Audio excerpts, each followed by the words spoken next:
விடுதலை சிறுத்தைகள் வந்து எப்பயோ இறந்து போன எம்ஜிஆரை பற்றி இன்றைக்கி பேசிகிட்டு இருக்காரு. எம்ஜிஆர் தான் வந்து ஒரு பார்ப்பனிய பெண்ணுக்கு இந்த கட்சியில் ஒரு வழி அமைச்சு கொடுத்தாரு அப்படின்ற மாதிரியான குற்றச்சாட்டுகள்லாம் வச்சிட்ருக்காரு சார்.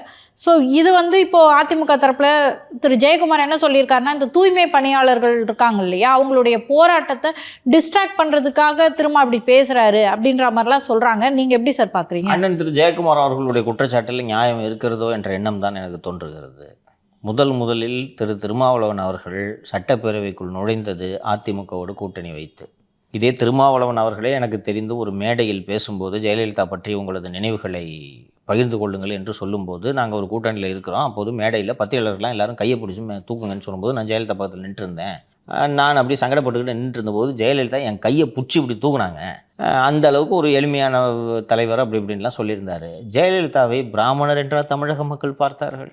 அவர் திருமாவளவன் அவர் சொன்னது, நாம் தமிழர் இது போன்ற அமைப்பெல்லாம் விமர்சனம் பண்ணிவிட்டு கருணாநிதிக்கு நினைவு சின்னம் வைத்தால் எதிர்ப்பை எழுப்பும் கட்சிகள் என்றைக்குமே எம்ஜிஆர் ஜெயலலிதா அண்ணாதுரை குறித்து விமர்சித்ததில்லை. கருணாநிதி மற்றும் குறிவைக்கப்படுவது ஏன்? கருணாநிதி எதிர்ப்பு அரசியல் 50 ஆண்டுகளாக தமிழகத்தில் உள்ளது. தமிழகம் முழுவதும் இருந்த கருணாநிதி எதிர்ப்பு என்ற தொற்று நோய் எனக்கும் இருந்தது. ஆனால் அவரின் ஆளுமை ஆற்றலை கண்டு வியந்த நான் கருணாநிதி குறித்து பேசுவதை நிறுத்தினேன். பெரியார் அரசியலைத்தான் அண்ணாதுரை பேசினார், அண்ணாதுரை பேசியதைத்தான் கருணாநிதி பேசினார். ஆனால் கருணாநிதி தான் தாக்கப்பட்டார். கருணாநிதியை எதிர்கொள்ள முடியாமல் திரைப்படத்தில் புகழ்பெற்றிருந்த எம்ஜிஆரை மாற்றாக நிறுத்தி பார்ப்பன சக்திகளால் திட்டமிட்டு வெறுப்பு எழுப்பப்பட்டது. எம்ஜிஆர் தான் கருணாநிதிக்கு எதிராக வெறுப்பு அரசியலை விதைத்தார். திராவிட இயக்கத்துக்குள் பார்ப்பனியத்தை ஊடுருவ செய்வதற்கு காரணமாக இருந்தது எம்ஜிஆர் தான். ஒரு பார்ப்பன பெண்மணியே திராவிட கட்சியின் தலைவராக அமைய பாதை போட்டு கொடுத்தவர் எம்ஜிஆர் என்ற விமர்சனங்கள் உண்டு. ஜெயலலிதா தன் கடைசி மூச்சு வரை கருணாநிதியின் முகத்திற்கு நேராக அவரது பெயர் சொல்லி அழைக்கும் அளவுக்கு அவருக்கு வெறுப்பு இருந்ததுன்னா, கருணாநிதியும் ஜெயலலிதாவும் திரைத்துறையில் இருந்தபோது என்னவெல்லாம் நடந்தது என்பது அவர்கள் இருவருக்கு தான் தெரியும். அதனால்தான் கடைசி வரை தீய சக்தி கருணாநிதி என்று ஜெயலலிதா அழைத்தார். சட்டப்பேரவையில் ஜெயலலிதாவுக்கு என்ன நடந்தது என்று நினைவிருக்கா? அதான் சார், சட்டமன்றத்தில் ஒரு பெண் போகிறாங்க, ஒரே ஒரு பெண், அவங்கள பத்திரமா அனுப்ப வேண்டியது உங்களோட பொறுப்பு இல்லை, உங்கள் கடமை இல்லை. அந்த அம்மாவை சேலையை பிடிச்சி உருவி மண்டையில் இருக்க முடிய பிடிச்சி உருவி. திருநாவுக்கரசு இன்று காங்கிரஸில் இருக்கக்கூடிய திருநாவுக்கரசு மட்டுமன்ற சட்டப்பேரவையில் இல்லாமல் இருந்ததால் என்ன நடந்திருக்கும் என்பதை ஊகிக்கவே முடியாது. அவ்வளோதான். ஒரு பொம்பளைன்றதுனால தானே நீங்கள் இவ்வளோ அசிங்கமாக நடந்துக்கிட்டீங்க. அவர் சொல்கிறாரு, இவர் இன்னொன்று ஃபஸ்ட்டு இவர் திருமாவோட இந்த குற்றச்சாட்டில் இருக்கக்கூடிய ஒரு விஷயத்தை நான் ஏற்றுக்கொள்கிறேன்.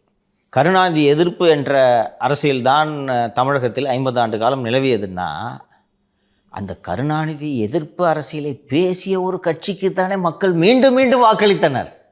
அதை நம்ம மறக்கக்கூடாது. இல்லை, நான் இப்போவும் சொல்கிறேன், அதிமுகவோட ஒரே கொள்கை என்னன்னு கேட்டிங்கன்னா திமுக எதிர்ப்பு, வேறு எதுவும் கிடையாது. அந்த காலத்தில் திரு எம்ஜிஆர் அவர்கள் உங்கள் கட்சியோட கொள்கை என்ன என்று கேட்டால் அண்ணாயிசம் என்றார். அண்ணாயிசம் என்றால் என்ன என்று கேட்டபோது அண்ணாயிசம் தான் அண்ணாயிசம் என்று பதில் சொன்னார். கண்மூடித்தனமான திமுக எதிர்ப்பு தான் அதிமுகவின் கொள்கை.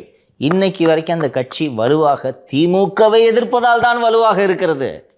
அந்த அளவுக்கு திமுக மக்களால் வெறுக்கப்பட்டது படுகிறது என்பதையும் நீங்கள் மறந்துவிடக்கூடாது. உங்களுக்கு கட்சி தொடங்கிய 50 ஆண்டுகளில் 32 ஆண்டுகள் தமிழகத்தை ஆளட்டும் என்று அண்ணா திராவிட முன்னேற்ற கழகத்திற்கு மக்கள் சும்மாவா வாக்களித்தார்கள்? பிராமண சமூகம் எம்ஜிஆரையும் ஜெயலலிதாவையும் ஏற்றுக்கொண்டது என்ற கூற்றும் உண்மை. ஏன் ஏற்றுக்கொண்டது என்பதை பார்க்க வேண்டும். பிராமண எதிர்ப்பையே தனது கொள்கையாக வைத்திருந்தது திமுக மற்றும் கருணாநிதி. அப்படி இருக்கும்போது பிராமணர்கள் கருணாநிதியை நேச சக்தியாகவா பார்ப்பார்கள்? இல்லையா? ஆனால் இப்படி தீவிர பிராமண எதிர்ப்பில் இருந்த கருணாநிதியா ஜெயேந்திரரை கைது செய்தார்? ஜெயலலிதா தான் ஜெயேந்திரரை சங்கராச்சாரியை கைது செய்தார். அந்த துணிச்சல் 100 ஆண்டுகள் ஆகியிருந்தாலும் கருணாநிதிக்கு வந்திருக்காது. நான் எழுதி தருகிறேன். அவர்களோடு பிராமண சக்திகளோடு சமரசம் செய்து கொள்வதையே தனது முழு நேர வேலையாக வைத்திருந்தவர் தான் கருணாநிதி. இன்னைக்கு இதை பேச வேண்டிய தேவை என்ன? கருணாநிதியோட நினைவு தினத்தில் ஒரு கூட்டம் போடுறாங்கன்னா அவர் வல்லவர், நல்லவர், முக்காலம் அறிஞ்சவர், நல்லா தமிழ் பேசுவார், எழுதுவார், படிப்பாருன்னு சொல்லிட்டு போயேன். பக்கத்தில் இருக்கவனை கூப்பிட்டு திட்டி கேவலமான, ஆனால் இவர் நல்லவருங்க, இப்படி உன்னை யார் இப்போ பேச சொன்னது? திருமாவளவன் அவர்கள் ஒன்றை மனதில் வைத்துக்கொள்ள வேண்டும். நாளை பின்ன அதிமுக கூட்டணிக்கு போக வேண்டிய தேவை அவருக்கு வராதா? அதிமுக தொண்டை எம்ஜிஆர் ஜெயலலிதாவை இப்படி இழிவாக பேசுறதை ஏற்றுப்பானா? இன்னொன்று, அதற்கான தேவையின்றி என்ன? தனபாலை சபாநாயகர் ஆக்கியது திமுக கட்சி ஒரு நாள் இதை செய்யுமா? செய்வீர்களா? உங்களால் செய்ய முடியுமா?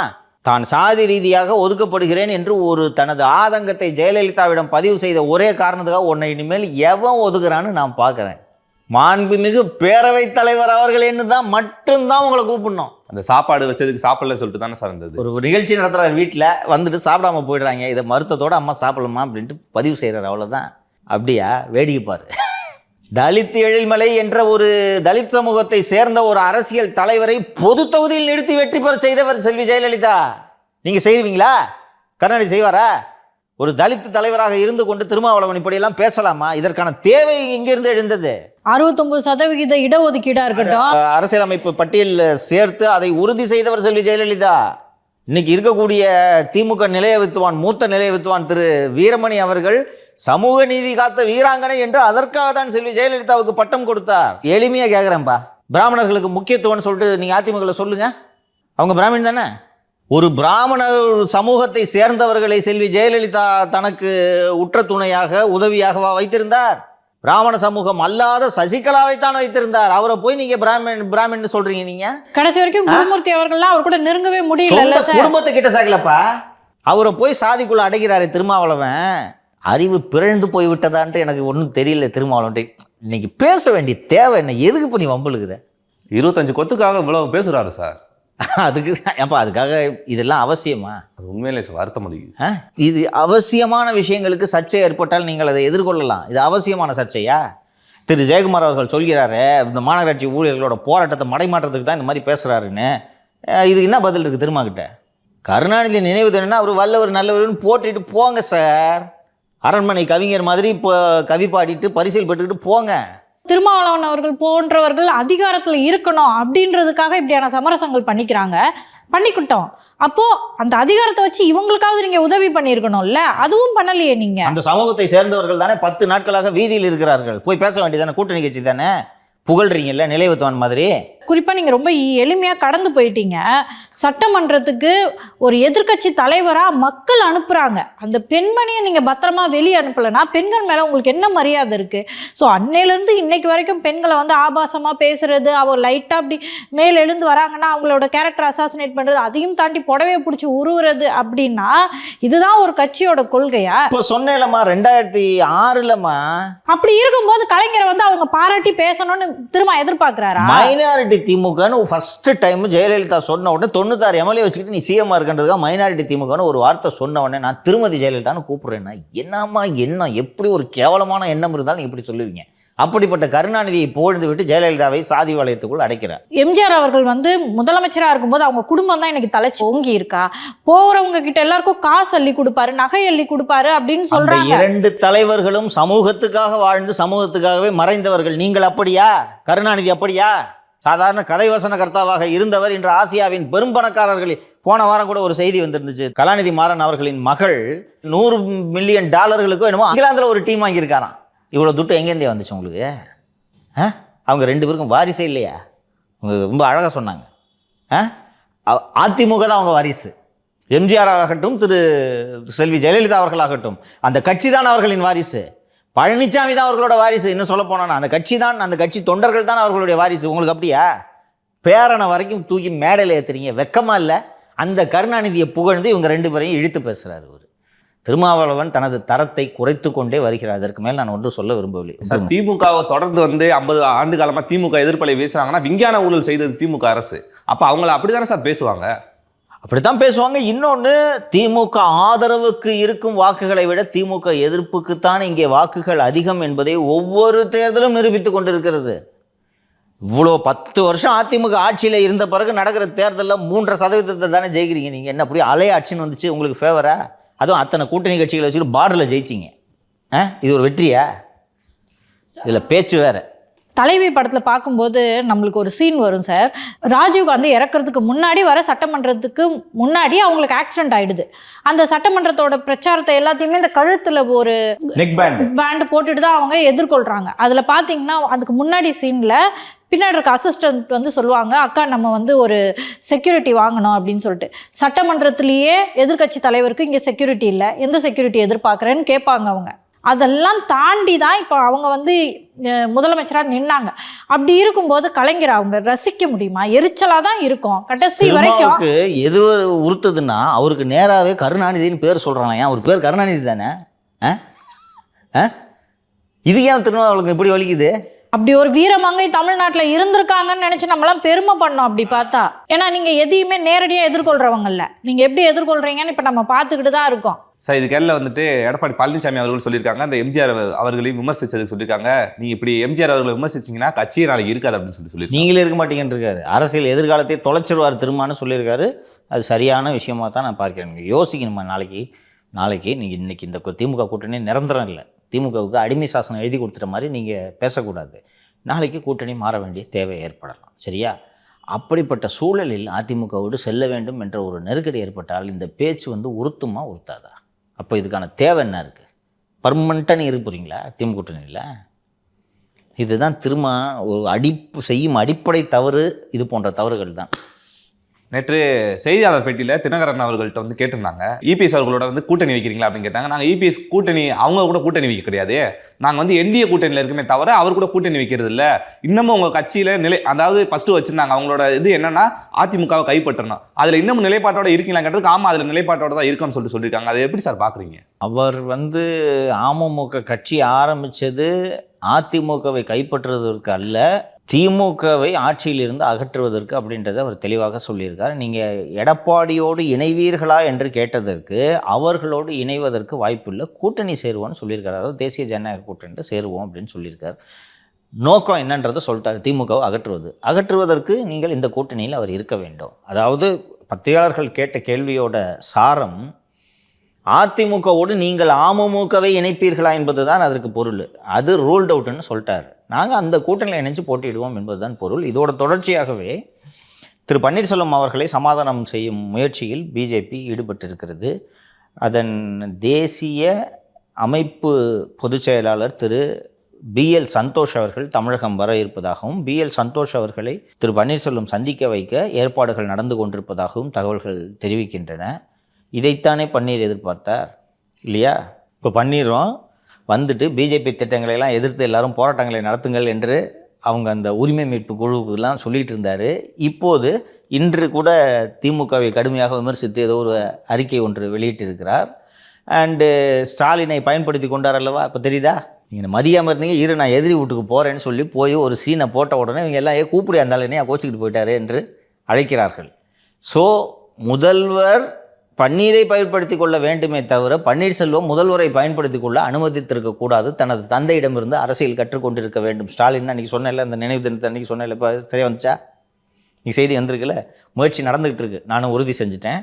கூப்பிட்டு ஃபஸ்ட்டு BL சந்தோஷப்பார், அப்புறம் மோடியை பார்க்குறதெல்லாம் அப்புறம் பின்னாடி பார்க்கலாம், முதல்ல வாயா அப்படின்னு சொல்லிட்டு அழைத்திருக்கிறார்கள். அவரும் சென்று பார்த்து விடுவார், அதில் ஒன்றும் சந்தேகம் இல்லை. ஏன்னா இப்போது அவர் மீது 2 சொத்து குவிப்பு வழக்குகள் லஞ்ச ஒழிப்புத்துறையில் நிலுவையில் இருக்கின்றன. அதில் அமலாக்கத்துறை உள்ளே நுழைந்தால் என்ன நடக்கும் என்பது பன்னீர்செல்வத்துக்கும் அவரது மகனுக்கும் தெரியும். உலகம் முழுக்க பணத்தை முதலீடு செய்து வைத்திருக்கிறார்கள். அப்படி இருக்கும் நிலையில் பிஜேபியை பகைத்து கொண்டு அரசியல் நடத்த முடியுமா என்பது பன்னீருக்கு நன்றாகவே தெரியும். இன்னும் வருமான வரி கேஸ்லேருந்து அந்த சேகர் ரெட்டி டைரி மாட்டுச்சில் அந்த இன்கம் டேக்ஸ் கேஸே இன்னும் முடியல. கிட்டத்தட்ட 200 கோடி கட்டினவர் கெஞ்சின்னு சுற்றினுக்கிறாரு. இப்போ பகைச்சுக்குவார் அவர். இதெல்லாம் கூட விட்டுருங்க, பாஷ் இதில் கொடுத்த துட்டை எப்படி வாங்குறது? ஃபோன் எடுக்க மாட்டுறாரு அபினேஷ். 800 கோடி வாங்கிக்கிட்டு இந்த அளவுக்கு வேலையில் நச்சுன்னு உயிரெடுத்துட்டு இருக்காரு. சும்மா இருப்பா கம்முரு அப்படின்ட்டு காலை பிளாக் பண்ணாலும் பண்ணிவிடுவார் போல இருக்குது பன்னீரோட நம்பரை. அதனால் அதை திருப்பி வாங்க வேண்டும். திமுக எப்படி வாங்கி தர முடியும்? அதனால் இந்த காரணங்களினால் அவர் BL சந்தோஷம் போய் சந்தித்து பெட்டி பாம்பாக அடங்குவார். சார் OPS அவருக்கு தொடர்ந்து இப்போலாம் திமுக அரசை தொடர்ந்து விமர்சிக்கிறாரு. அதுக்கான காரணம் என்ன சார்? அதான் நான் அங்கிட்டு போகிறேன்ற சிக்னலை பிஜேபிக்கு தருகிறார். நான் வந்துடுறேங்க, பழையபடி கூப்பிட்டுக்குங்க. ஏதோ கோவத்தில் போகிறது தான் அதுக்காக. ஆனால் அதிமுக தரப்புலேருந்து இவர் திமுக கூட போகிறாரு, திமுகவோட கூட்டணி சேரப்படுறான்னு சொல்லிட்டு இந்த அழுத்தம் தான் இது காரணமாக இருக்க முடியுமா சார்? அது மட்டும் காரணம் இல்லை. இன்னொன்று, அதிமுக தொண்டை எப்படியா திமுக கூட போகிறத ஏற்றுக்குவான்? சொந்த ஊரில் விரட்டி விட்ருவாங்க. உங்களோட அடையாளம் ஜெயலலிதா, எம்ஜிஆர். ஜெயலலிதாவும் எம்ஜிஆரும் என்றைக்காவது திமுகவை ஏற்றுக்கொள்வார்களா? அப்போ திமுக தலைவர் வீட்டில் போய் கை நினச்சிட்டு யாரும் எதிரியும் கிடையாது, நண்பரும் கிடையாதுன்னு சொல்லிட்டு உலகத்தில் யாருக்கும் தெரியாத ஒரு தத்துவத்தை வேறு நீங்கள் சொல்கிறீர்கள். அப்போ அதிமுக தொண்டை எப்படி ஏற்றுக்குவோம்? ஸோ அதனால் இப்போதும் வந்து பிஜேபி நான் உங்களுக்கு சீட்டு கொடுக்குறேன், நீங்கள் நில்லுங்க, தாமிரசனத்தில் நில்லுங்க என்று தான் சொல்வார்களே தவிர அதிமுகவில் சேர்த்து அவரை வந்து மீண்டும் பழையபடி நிதித்துறையையும் வீட்டு வசதித்துறையும் அடித்து கொடுத்து கொள்ளையடிங்கள் என்றெல்லாம் பழனிசாமி ஒரு நாளும் அனுமதிக்க மாட்டார். சேர்த்துப்பாங்க, அலையன்ஸில் சேர்த்துப்பாங்க. இதற்கு மேல் பழனிசாமி திரு பன்னீர்செல்வம் அவர்கள் பிஜேபி கூட்டணியில் கூட இருக்கக்கூடாது என்றெல்லாம் எதிர்ப்பை தெரிவிக்க மாட்டார் என்று நான் நம்புகிறேன். இது பாருங்கள், என்கிட்ட தள்ளி விடாதீங்க, ஓகேவா? நீங்கள் அப்புறம் உங்கள் கூட்டணியில் சேர்த்துக்கிட்டு சீட்டு கொடுங்க, எதுவும் பண்ணிக்கிங்க. அதுக்காக நான் அதிமுகவில் இணைச்சு அவரை இணை பொதுச் செயலாளர் ஆக்கணும்ல நீங்கள் எதிர்பார்க்காதீங்க. டிடிவியும் அதான் சொல்கிறாரு, ஓபிஎஸ் இணைச்சிக்கோங்க அப்படின்ற இண்டிகேஷனை தான் இணைச்சிக்கோங்கன்ற இண்டிகேஷன், கூட்டணியில் சேர்த்துக்கன்ற இண்டிகேஷன் தான். அவராலையும் போய் பழனிசாமி கிட்ட போயிட்டு உங்கள் கட்சியில் நீங்கள் சேர்த்துக்கன்ற கட்டாயப்படுத்த நிலைமையில் டிடிவி தினகரனும் இல்லை. அப்படி கட்டாயப்படுத்தினா ஏற்றுக்கவும் மாட்டார் பழனிசாமி. அதனால் இன்னொன்று போய் நீங்கள் திமுகவோட உறவாடுகிறீர்கள் என்று தெரிந்த பிறகு அவர் அதிமுகவில் சேர்த்து என்ன பதவி கொடுக்குறது? அவருக்கு பெரிய சிக்கல். ஸோ இப்போது வந்து இவர் திரு பண்ருட்டி ராமச்சந்திரனிடம் சொல்லியிருப்பார், உன் பேச்சை கேட்டுட்டு அன்றைக்கி நான் ஸ்டாலின் வீட்டுக்கு போய் இன்றைக்கி பார்த்தியா எங்கே வந்திருக்கேன்னு, இனிமேல் வராது இந்த பக்கத்து என்று பண்ருட்டியாரிடம் சொல்லிவிட்டு அவர் பழையபடி சந்தோஷம் பார்த்துட்டு ஜோதியில் ஐக்கியமாகி விடுவார். இந்த மாத இறுதியில் வேற நரேந்திர மோடி அவர்கள் வந்து இந்தியாவுக்கு வராரு, அவரை சந்திக்கிறது கூட தமிழகத்துக்கு வராருயா. நீ வெளிநாட்டில் இருக்கிறதுனால பரவாயில்ல விடு கரெக்டு தான். அதுவும் செய்தி தான், இந்தியாவுக்கு வராருன்றதும் உண்மை தான். இன்றைக்கி இப்போ இந்தியாவில் இருக்காரா இல்லைன்னு தெரியல, உண்மைதான். பெரும்பாலும் வெளிநாட்டில் தானே இருப்பார், தமிழ்நாட்டுக்கு வராரு சார். இல்லையா? நீ சொன்னதும் கரெக்டு தான், அதுவே செய்தி தான். பிரதமர், பாரத பிரதமர் பாரதத்துக்கு வருவதே செய்தி தான், மறுக்க முடியாதல்லவா? பன்னீர்செல்வம் அவர்கள் வந்து சந்திக்கிறதா கூட செய்தி. ஃபஸ்ட்டு பிஎல் சந்தோஷம் பார்க்கிட்டீங்க, பார்த்த பிறகு போய் பார்த்துட்டு திமுக பக்கம் போனேன், அவள் தான் ஈடி அனுப்பிட்டா என்று சொல்லி இதெல்லாம் பேசிய பிறகு பிரதமரை பூங்கத்தோடு சந்திக்க அனுமதி அளிக்கப்படலாம். இந்த அரசியல் பல நிகழ்வுகளை பற்றி பேசணும் சார். தொடர்ந்து நாளை பேசுவோம் சார். நன்றி சார். நன்றி.